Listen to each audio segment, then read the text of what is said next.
And this president doesn't have good faith disagreement and these orders. He does not care. He is a lawless criminal. And we have basically a criminal regime.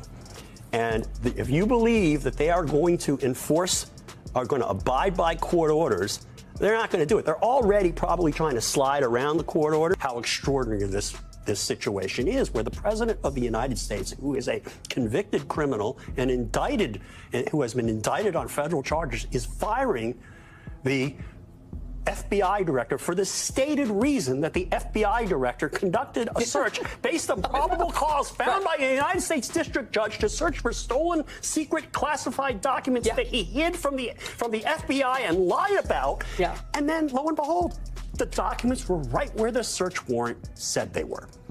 So this seems a bit, it's me. It's all about Trump. Yes, he has the lawful power to fire the FBI director, but let's see him do it, and let's have him explain that it was all about him and the fact that he committed a crime and he got called out on it. It began with calm words, but ended like a political explosion.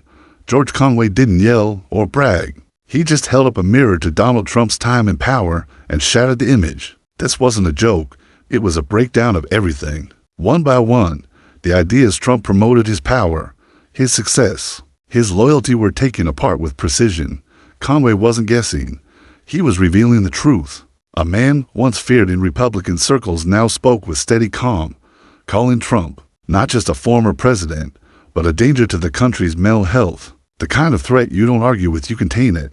His tone stayed low, but after each line, the silence hit harder than any headline. This wasn't just opinion, it was a takedown, and Conway didn't bring fire. He brought the facts, like a doctor showing the results of an autopsy. I guess they don't like me, but let me just tell you, these are losers from day one. Guys like Bill Kristol, he's 0-32. George Conway, you take a look at him. Just take a look at that guy. The man's a stone-cold loser. So they should not call it the Lincoln Project. It's not fair to Abraham Lincoln, a great president. They should call it the Losers Project. Okay, thanks. Stage three. Stage three is basically where we are ignoring laws and running roughshod over laws. I mean, they're basically refusing to spend money appropriated by Congress, which is against the law. The law requires the president to spend money. The president can't not spend the money that's been allocated for particular subjects. And you've got this guy who's not been appointed lawfully under the Constitution. Let's talk about that. Musk. Yep. And so that's stage three. Stage four is going to be, well, these courts are telling me not to obey orders. Why should I? I don't want to obey the law, so why am I obeying the courts? And stage four is metastasis.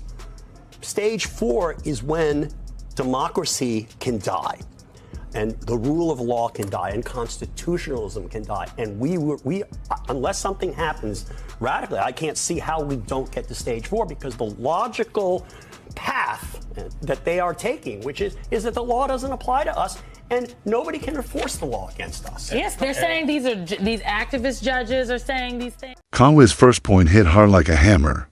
He said Donald Trump doesn't believe in government. He believes in putting on a show, and with that one line, everything changed. Conway called Trump an actor stuck playing the part of a leader, focused on looks, or running from real work. Every rally was staged, every crisis turned into a scene for the spotlight.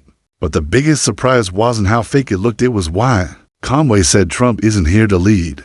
He's here to be watched out, and once you see it that way, everything makes sense. The endless tweets, the dramatic exits, the silly fights, they weren't random. They were like scenes in a play, all meant to get cheers. Conway didn't describe Trump as a normal politician. He saw him more like a parasite, someone who lives off attention like it's air. He can't help himself but emotionally react to things. But one of the things that he's a narcissistic sociopath. That's the thing everyone has to kind of get used to. It's the reason why you cannot normalize him. You cannot treat him like a normal human being, because he's not. He is unwell. And that's why he can't follow. He's not going to be able to follow his lawyer's directions. That's why, he played right into the plaintiff's hands in the E. Jean Carroll case. They're trying to show basically he's a jerk. And what does he do? He acts like a jerk right in front of the jury. He shows disrespect for the jury. And, the fact of the matter is he's saying, oh, none of this ever happened. Well, okay, where's your testimony? Then Conway took a darker turn.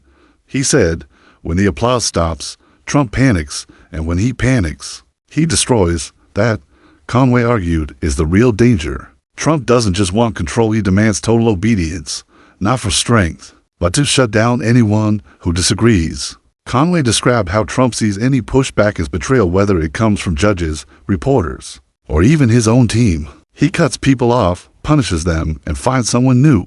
Conway explained this isn't leadership, it's a mindset built on dominance, and deep down, it's driven by fear, not fear of losing, but fear of being exposed.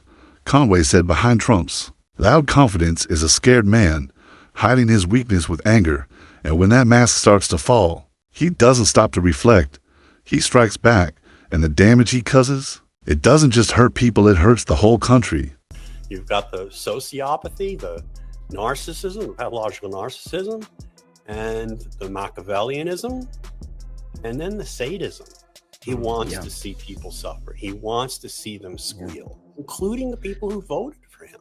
Then Conway brought up a topic most people avoid: Trump's inner circle. He said Trump surrounds himself with enablers, not real advisors, not true supporters, just people who act like mirrors. Everyone close to Trump, from top officials to campaign staff, has one job: reflect his ego back to him. Conway explained that with Trump, loyalty isn't earned, it's demanded, tested, and punished if you dare to question it.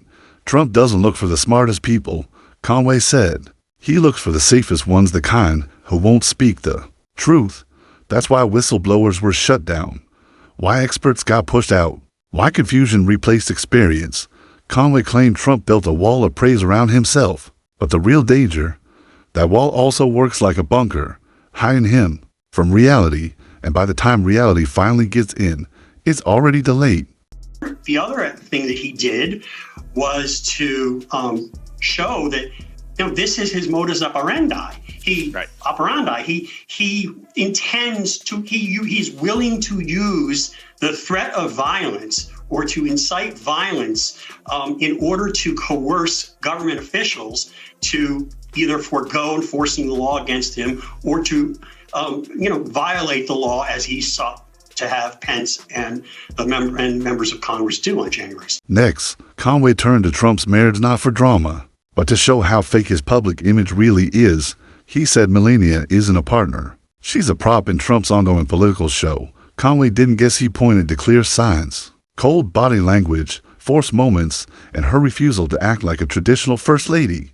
It's not about love, Conway argued. It's about survival, a deal, not a bond, and that idea hit hard. If the most private part of Trump's life is just for show, then what about his leadership was ever real?